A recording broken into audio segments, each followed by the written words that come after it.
ॐ परमात्मने नमः।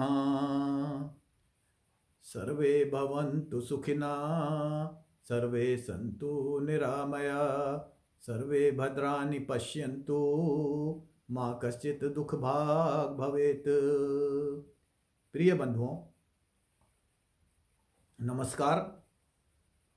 आपने सुना होगा कुछ समय पूर्व ही एक राज्य के शिक्षा मंत्री ने गोस्वामी तुलसीदास जी द्वारा रचित श्री रामचरितमानस से उन चौपाइयों को निकाल देने के लिए कहा जो उनकी दृष्टि के अनुसार समाज के कुछ वर्गों के प्रति दुर्भावना से ग्रसित हैं।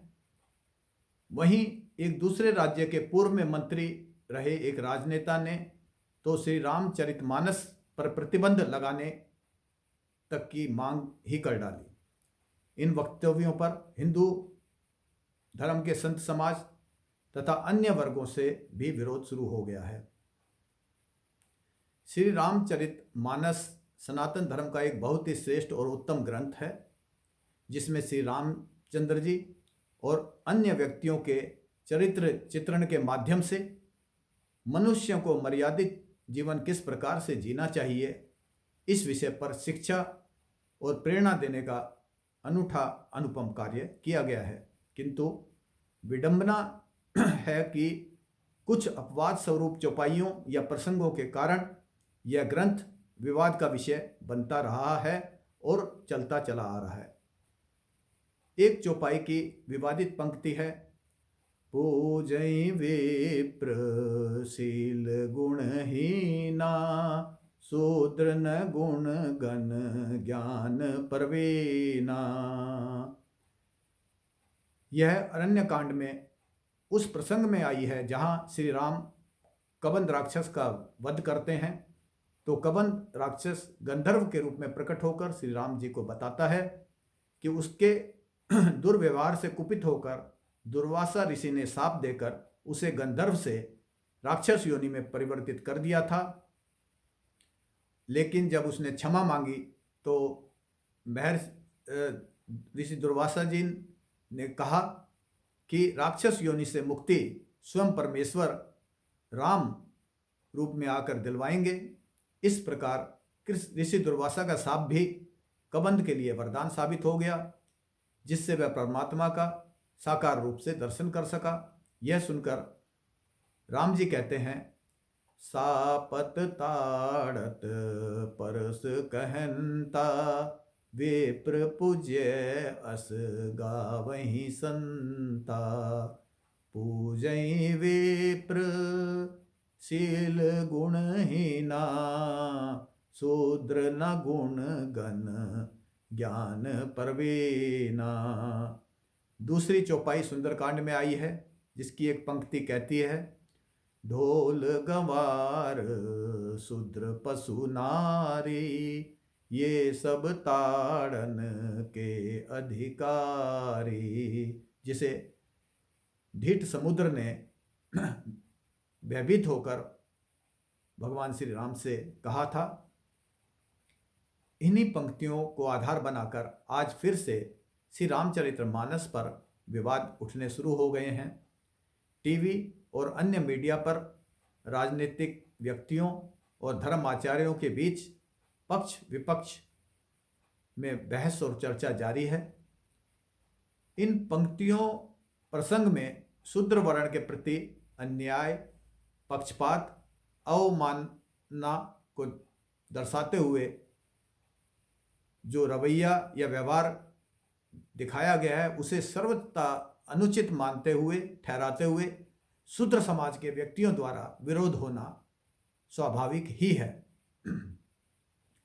इसी वर्तमान परिप्रेक्ष्य में शूद्र शब्द के अर्थ को समझने की एक कोशिश इस वीडियो के द्वारा की जा रही है। शूद्र शब्द की परिभाषा को जानकर ही हम शास्त्रों में आए प्रसंगों के औचित्य को सही प्रकार से समझ सकेंगे। शूद्र कौन है? क्या जन्म से शूद्र का वर्गीकरण उचित है? और क्या जन्म से शूद्र होने के कारण उसे अछूत या अस्पृश्य मानना, उसके साथ भेदभाव करना या अत्याचार करना, क्या ये सब उचित है? ऐसे ही कुछ प्रश्नों बिंदुओं पर आज हम विचार करेंगे। चर्चा का आरंभ हम भगवान श्री कृष्ण द्वारा भगवत गीता में कहे गए कुछ श्लोकों से कर रहे हैं।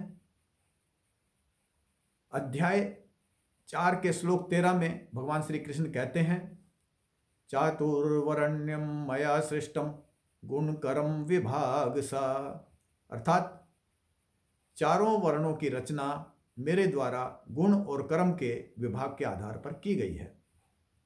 अध्याय 18 के श्लोक 41 में कहते हैं, ब्राह्मण क्षत्रिय विंसान शूद्राणाम चय परंतपा कर्माणि पर विभिक्तानि स्वभाव प्रभवे गुणय, अर्थात गुणों से उत्पन्न स्वभाव द्वारा प्रेरित होकर किए जाने वाले कर्मों के भेद के आधार पर ब्राह्मण, क्षत्रिय, वैश्य और शूद्र 4 वर्णों में इन्हें बांटा गया है, यानी 4 वर्गों में बांटा गया है।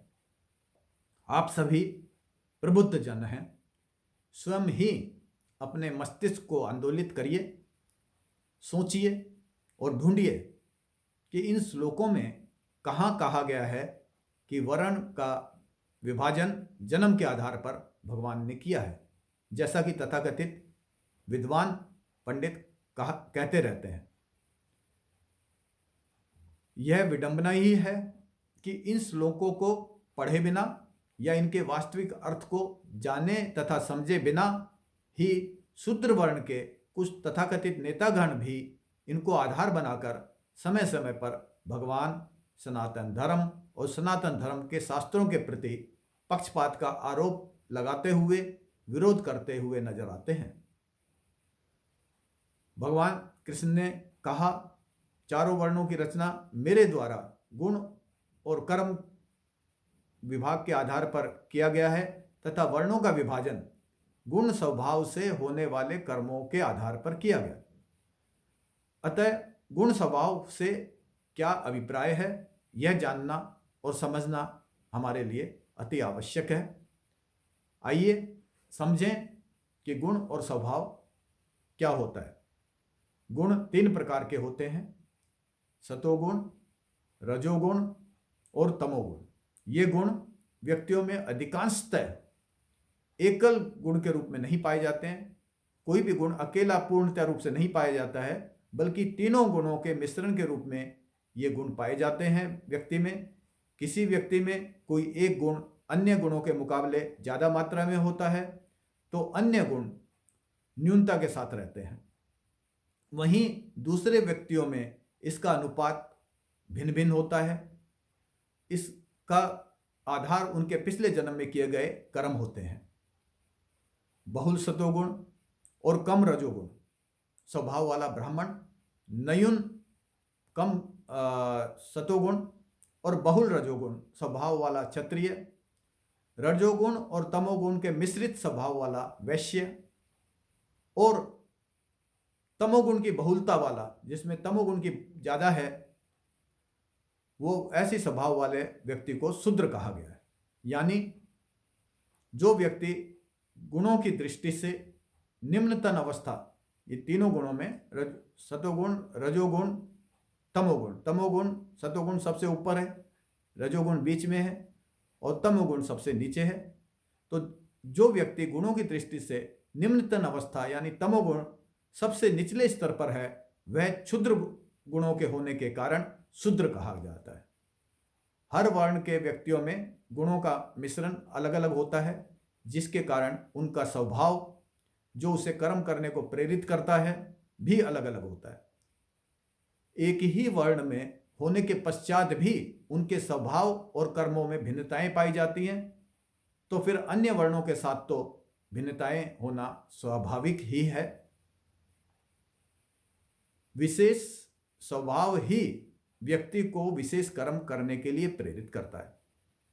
जो व्यक्ति जिस गुण स्वभाव से प्रेरित कार्यक्रम को करता है वह उसी वर्ण का कहलाता है। भगवान श्री कृष्ण ने गीता के 18वें अध्याय के 42वें, 43वें और 44वें श्लोकों में कहा है कि स्वभाव से किए जाने वाले कर्मों के लक्षणों को और इनके आधार पर चारों वर्णों की अवधारणाओं को स्पष्ट किया है। भगवान ने वर्ण व्यवस्था कर्म के आधार पर की है, जन्म के आधार पर नहीं, यह स्पष्ट है। परंतु अपने को जन्म से श्रेष्ठ मानने वाले कुछ ऋषि मुनियों ने स्वयं को एक श्रेष्ठ समुदाय के रूप में स्थापित करने के उद्देश्य से कालांतर में कुछ स्वार्थपूर्वक शास्त्रों को रचकर या प्राचीन शास्त्रों में आए प्रसंगों की व्याख्या अपने स्वार्थ को ध्यान में रखकर करना और फिर उन्हें पूर्व स्थापित शास्त्रों में चातुर्यता से मिलाकर वर्ण व्यवस्था के आधार को जो मूल आधार था वर्ण व्यवस्था का, उस आधार को अपनी सोच के अनुसार ही बदल दिया और इसे जन्म से जोड़कर जातीय आधार दे दिया। यही नहीं बल्कि अपनी बात को सिद्ध करने के लिए वे इन शास्त्रों का हवाला देते हैं और अपनी व्याख्या को ही सर्वोपरि मानते और बताते हुए इस व्यवस्था को उचित बताते रहते हैं, उचित ठहराते रहते हैं। दुर्भाग्यवश यह परंपरा अभी तक चलती आ रही है। निश्चय रूप से यह आधार वेद, उपनिषद, श्री भगवत गीता के मूल में नहीं है, उनके द्वारा यह मान्य नहीं है। समीक्षा की आवश्यकता है। आइए वर्ण व्यवस्था के अर्थ को हम शास्त्रों में दिए गए सूत्रों के आधार पर जानने और समझने का उद्यम करते हैं। शास्त्र में आया है, जन्म न जायते शूद्र संस्कारात् भवेत द्विज, वेद पाठात् भवेत विप्रः, ब्रह्म जानात् इति ब्राह्मण। अर्थात व्यक्ति जन्मतः शूद्र है, हर व्यक्ति जन्म से शूद्र ही पैदा होता है। संस्कार से वह द्विज बन सकता है, वेदों के पठन पाठन अध्ययन अध्यापन से वह विप्र हो सकता है, किंतु जो ब्रह्म को जान ले वही ब्राह्मण कहलाने का सच्चा अधिकारी है। यानी ब्राह्मण परात्पर ब्रह्म को अंतकरण में विदित कर लेने की अवस्था का नाम है। वही व्यक्ति जो परात्पर ब्रह्म को अपने अंतकरण में विदित कर लेता है, जान लेता है, वही ब्राह्मण होने का सच्चा अधिकारी है। स्पष्ट है कि जन्म से सभी मनुष्य शूद्र होते हैं। वे अपनी मनोवृत्तियों, पूर्व संस्कारों तथा शारीरिक और मानसिक क्षमताओं से प्रेरित होकर विशेष प्रकार के कर्म करने लगते हैं। उनके इस कार्य भेद के संस्कार के अनुसार ही उन्हें क्रमशः अन्य उन्नत वर्ण के रूप में पहचान दी जाती है।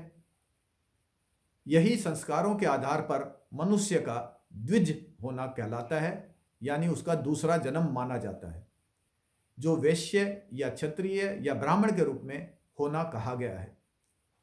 वेद शास्त्रों का अध्ययन और अध्यापन करने वाला विप्र कहा गया है। जब तक विप्र ब्रह्म को नहीं जान लेता वह विप्र ही रहता है, ब्रह्म को जानकर वह ब्राह्मण हो जाता है।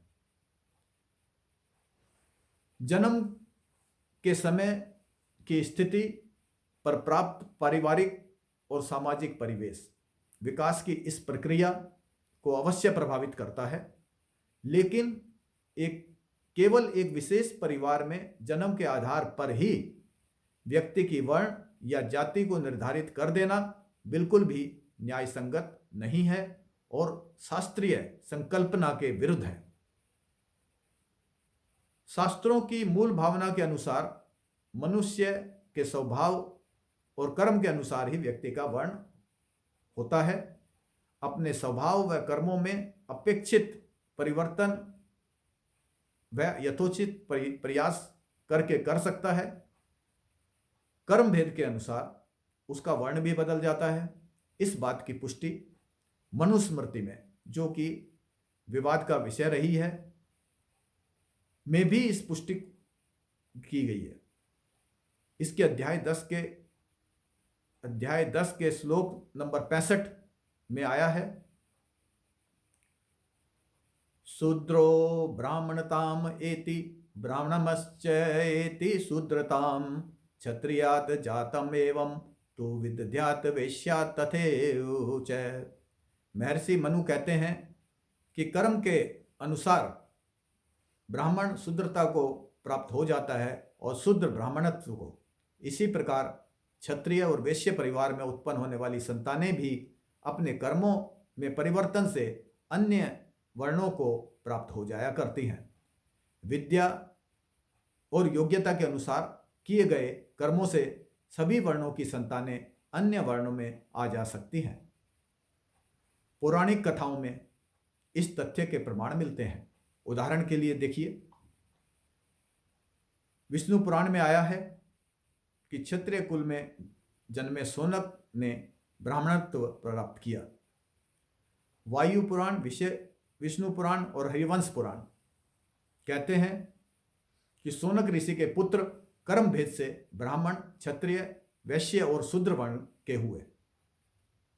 मातंग ऋषि चांडाल पुत्र से ब्राह्मण बने। ऋषि पुलस्त्य का पौत्र रावण अपने कर्मों से राक्षस बना। राजा रघु का पुत्र प्रवृद्ध राक्षस हुआ।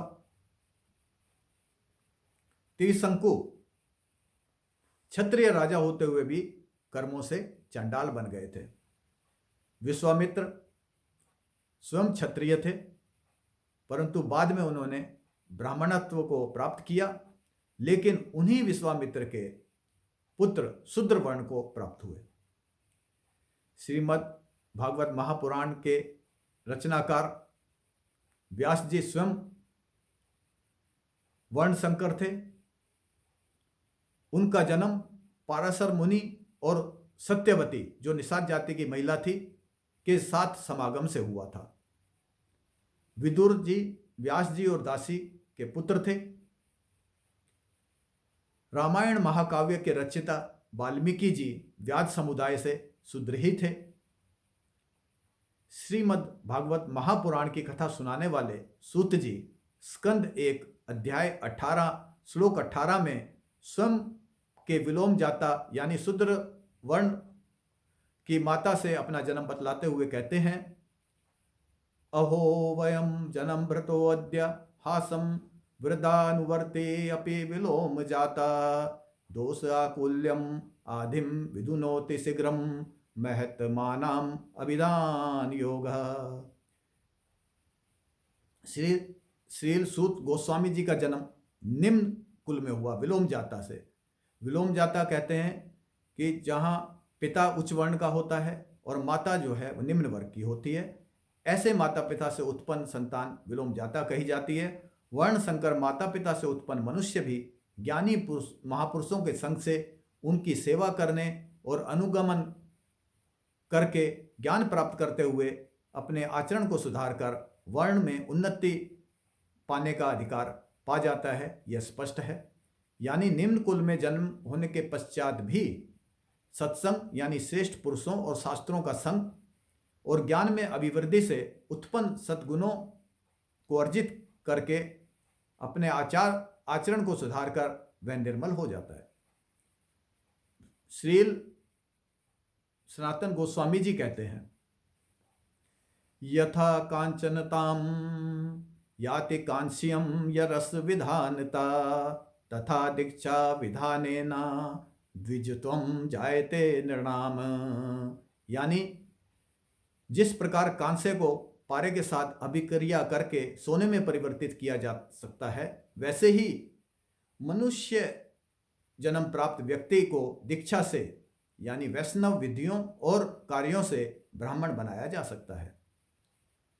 श्रीमद् भागवत महापुराण के स्कंद 5 के अध्याय 4 के श्लोक संख्या 13 में भगवान ऋषभदेव के 100 पुत्रों के बारे में कहा गया है।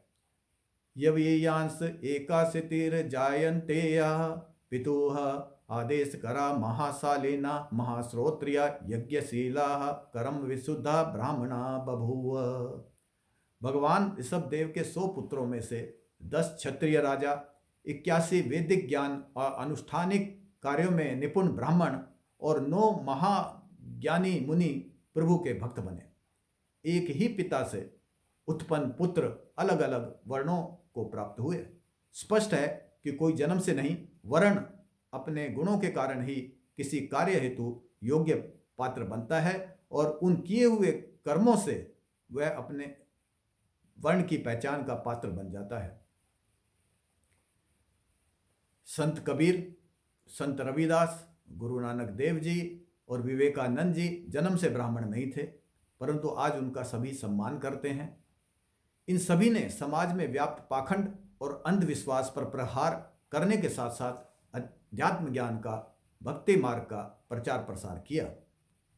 इस प्रकार 4 वर्ण जात्य न होकर मनुष्य के कर्मानुसार 4 श्रेणियां हैं, जो पूरी तरह से उसके गुणों और स्वभाव के अनुसार किए गए कर्मों पर प्राप्त योग्यता के आधार पर आधारित हैं।